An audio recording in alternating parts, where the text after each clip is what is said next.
My name is Emer Maguire. I'm very happy to be here talking at this event. Those of you with a very keen ear will tell that I'm not actually from Dublin, but I'm down from the big smoke of Belfast, so I'm delighted to be here. I am a science communicator, so I like to talk about kind of the science that's in the everyday.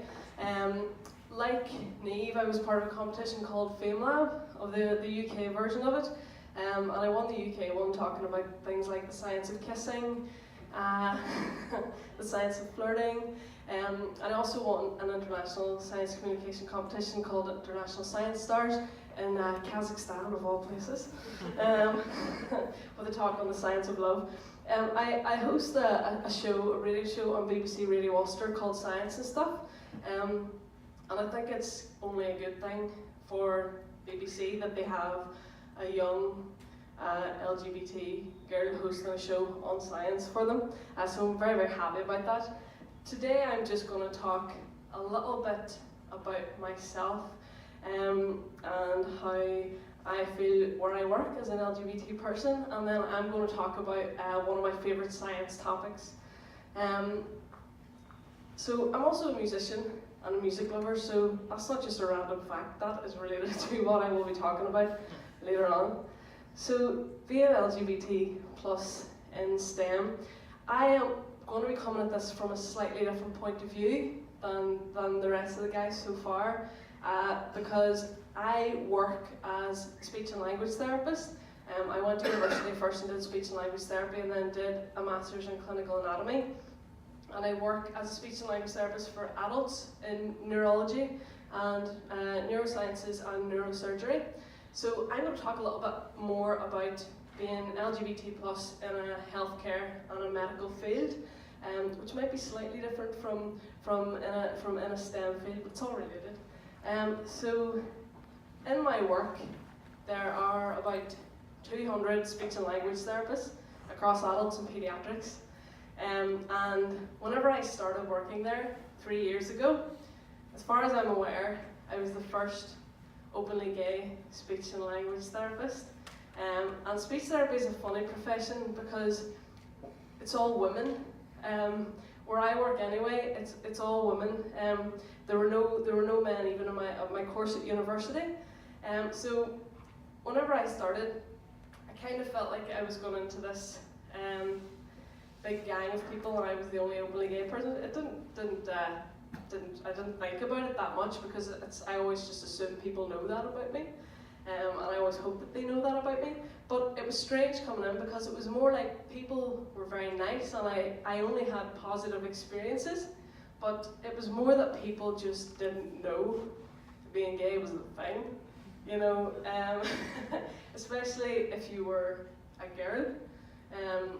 So it was very, very interesting. So I kind of felt like my role at work was an educational one, and as people started to become more comfortable with me and more friendly with me, people would start to ask me kind of educational questions, or they would say something and then they would kind of say, is that right? You know, is that the way you're supposed to say that?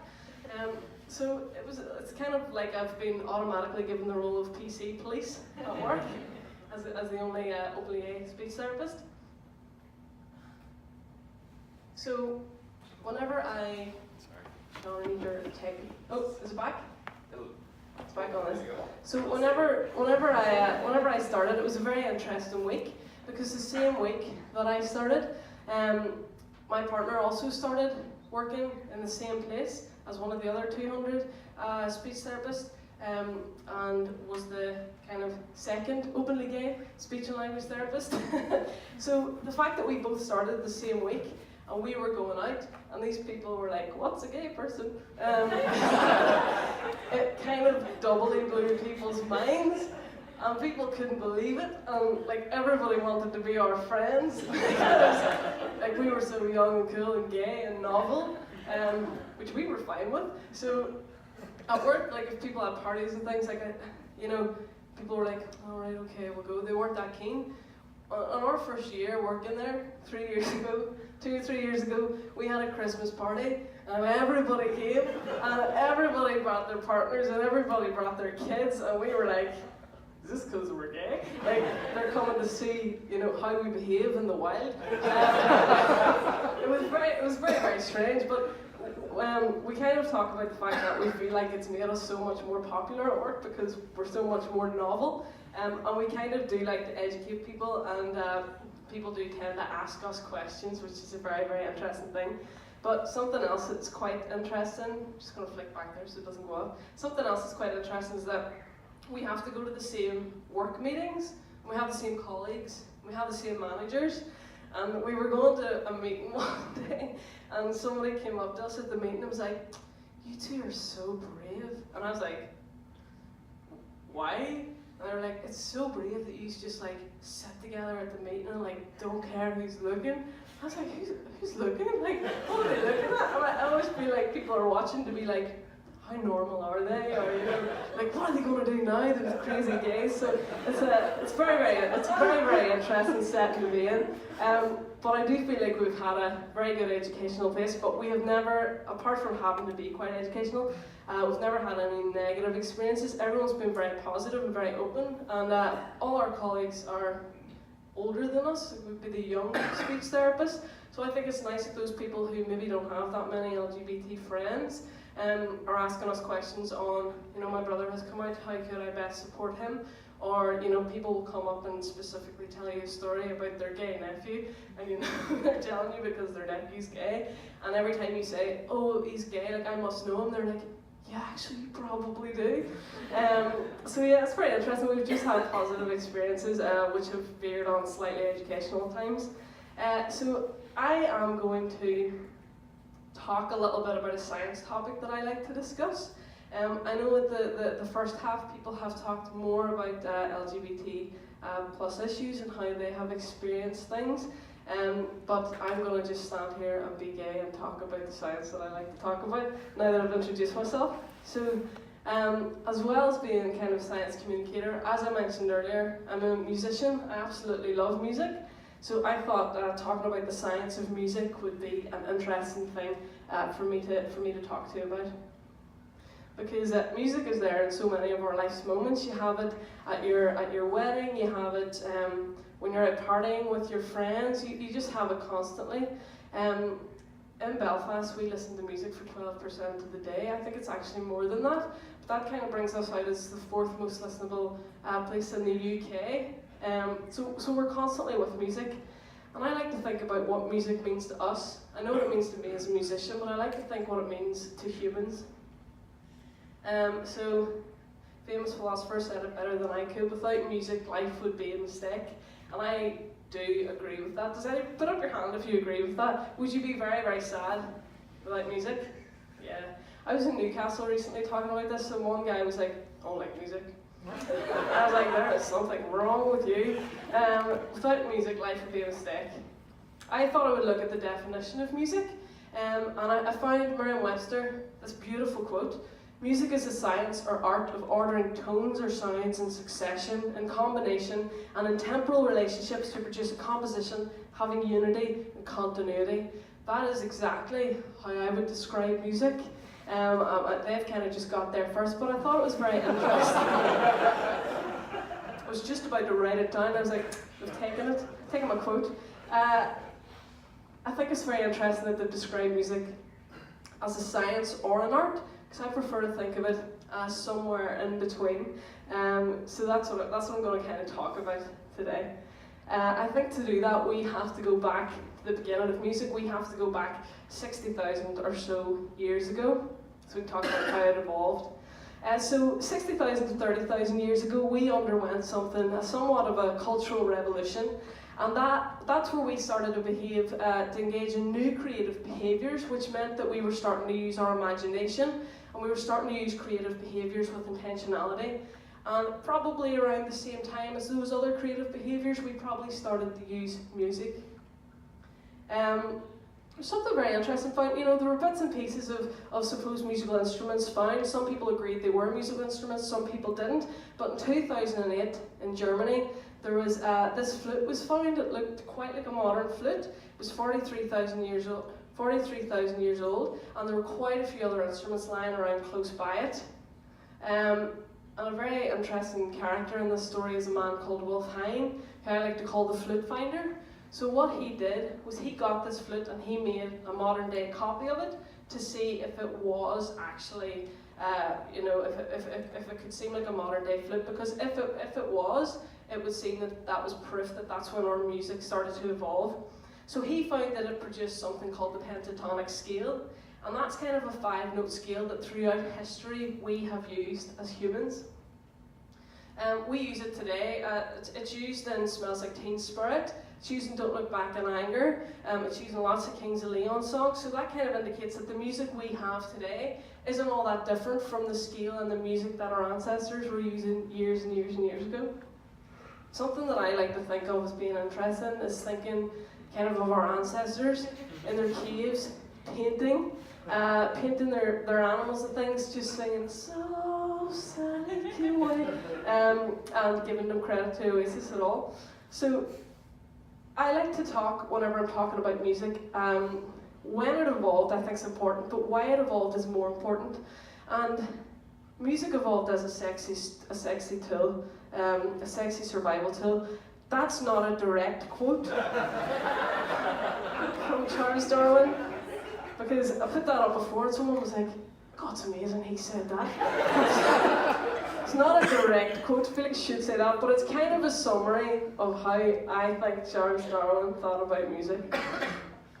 So his theory of evolution, natural selection, survival of the fittest. If there's any activity that we're involved in that's really, really, really old, like music is, and it's really, really popular across lots of cultures, like music is, we probably still have it because it has a positive influence on human survival. How is it related to survival?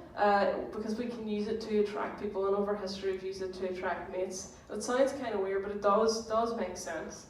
To keep humankind going, we can reproduce and attract mates to do that, and music can help us to do that. So if survival of the fittest is the correct approach to evolution, we need to kind of help our species survive, and by doing that, music does that by helping us attract people through history, because it's kind of seen as an attractive feature. Do people find musicians attractive, generally? Yeah, you do? Yeah. You're the first person to go there. So Darwin kind of got me thinking, does holding a guitar make you look hot? Does it make you look attractive? Are musicians sexier than normal humans? Put up your hand if you think musicians are sexier than normal humans. Keep your hands up for a second. Okay, so I'm going to say there's a slight majority there. Everybody else is obviously lying. So there's something I think is quite interesting about being a musician and how it can affect if you're attractive or not, and it's something that I like to call the Ed Sheeran effect. So Ed Sheeran seems like a really nice guy. He's got lots of money. He's very, very talented, obviously. He's not what you would call traditionally attractive or attractive. And he was in Sexiest Men Alive magazine with people like Adam Levine, David Beckham. The only difference was he was the one holding the guitar in the pictures. They also made a really unusual sexiest gingers list, and he was on it alongside other attractive people, like Prince Harry and Ewan McGregor, Damian Lewis. So I just think it's interesting to think about how musical instruments can make you more attractive. If you're not musical, don't worry. There's a very interesting French study where they got a guy to hold a guitar case and 100 people to walk past and see if he could get their numbers.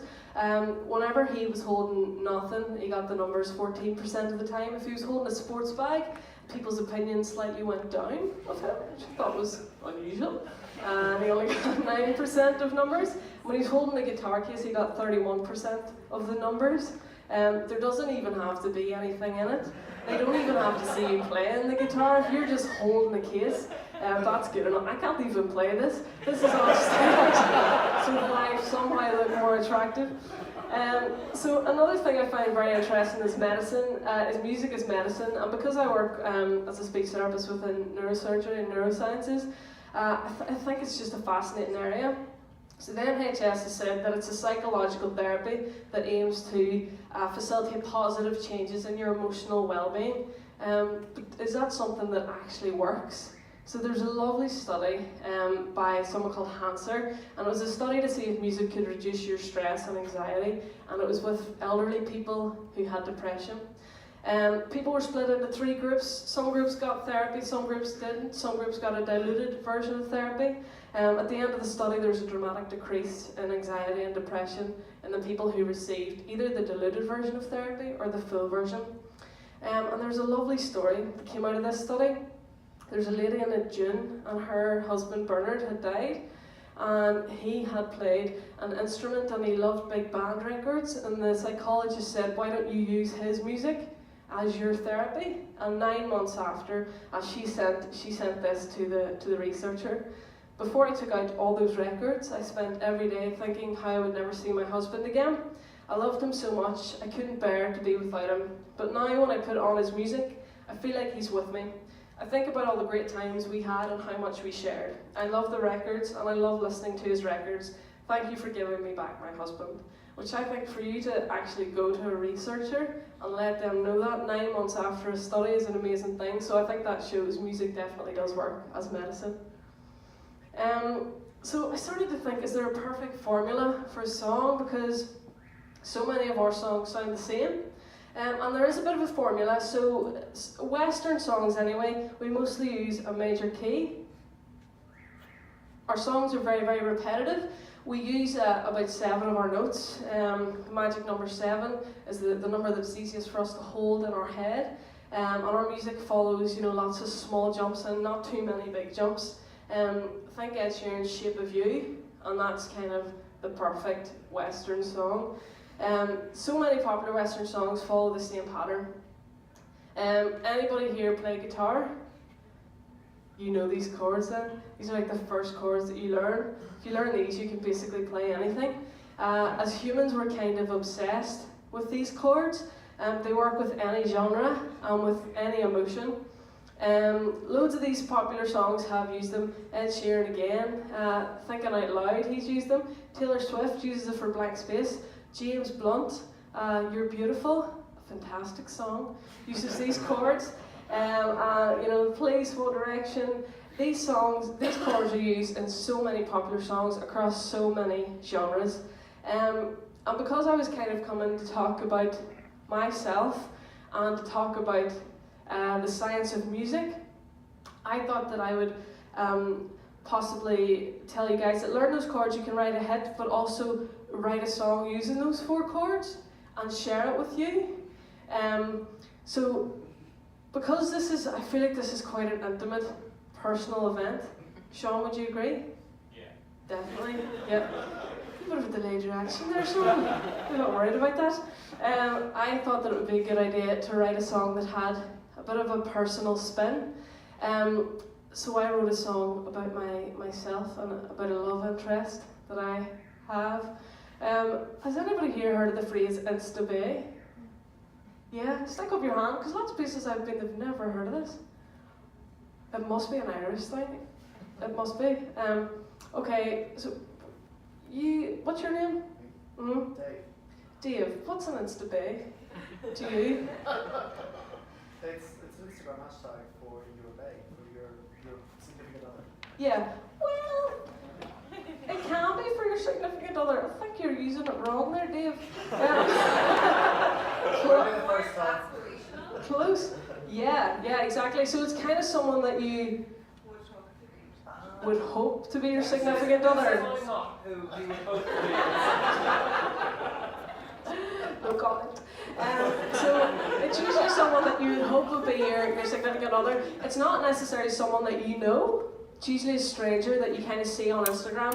Their pictures are perfect, they're gorgeous, you just think they're amazing, and you kind of call them your Insta-bae.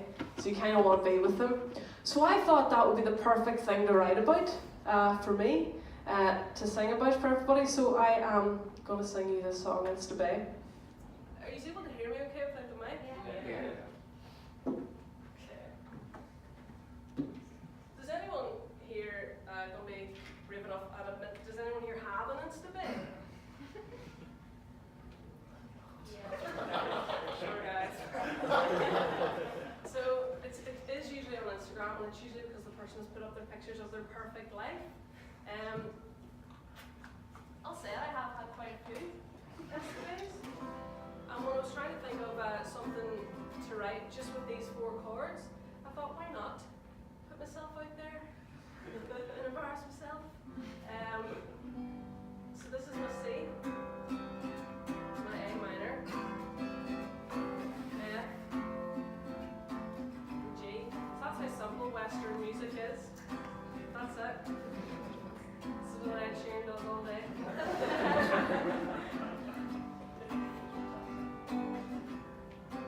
I'm just online talking to people. I guess me some wine and I'm stalking some people. I'm trying to find my Insta Bay. Then I see your picture and I'm like hashtag hey. You like taking photos of yourself in the mirror, me too. You like taking pictures of you out on your road with a zoo. You even have pictures of you and your dog out on your bikes. Don't like dogs, but I could use him in my photo for likes. Then I see it, cue my heart break. This must be a mistake. Who the is she in your Instagram feed? No, it should be me. I've been 50 weeks deep in your photos for days. Maybe we should get engaged. There's like 30 different ways for me to find your address. Tagging on, if I turned it off, but baby, you was wrong. Your Facebook checked in to your mama's house. Tell her from outside of her window that I like her blouse. Like your Instagram isn't half as pretty as me, despite the fact she's an underwear model for Abercrombie. Outfits, what I bet you're guessing she's got no personality. And I don't care that her hair looks like it's from an ad I saw on TV. Like, could you choose her? What a loser. This must be a mistake. Who the is she in your Instagram feed? No, it should be me. I've been 50 weeks deep in your photos for days. Maybe we should get engaged. There's like 30 different ways for me to find your address. This could have been for real Facebook relationship. Not my only commitment is in this bargain. Buck up with the gravy chip. Good Netflix and chill. I got a sofa bed. Now I'll just Netflix and fill myself with garlic bread. Is she in your Instagram feed? No, it should be me. I've been 50 weeks deep in your photos for days. Maybe we should get engaged. There's like 30 different ways for me to find your address. Now I've just noticed you've the same second name. You must have married her. My life will never be the same. Like, could you do this to us? Do you have no decency? My hashtag InstaBay is hashtag InstaBetrayedMe. So excited to your DMs, that's the right message, guys. And as I wait for your reply, tears are filling both my eyes. I wrote, I can't believe you married Kylie, loved her, held her, kissed her. You replied, I don't know who you are, but Kylie is my sister.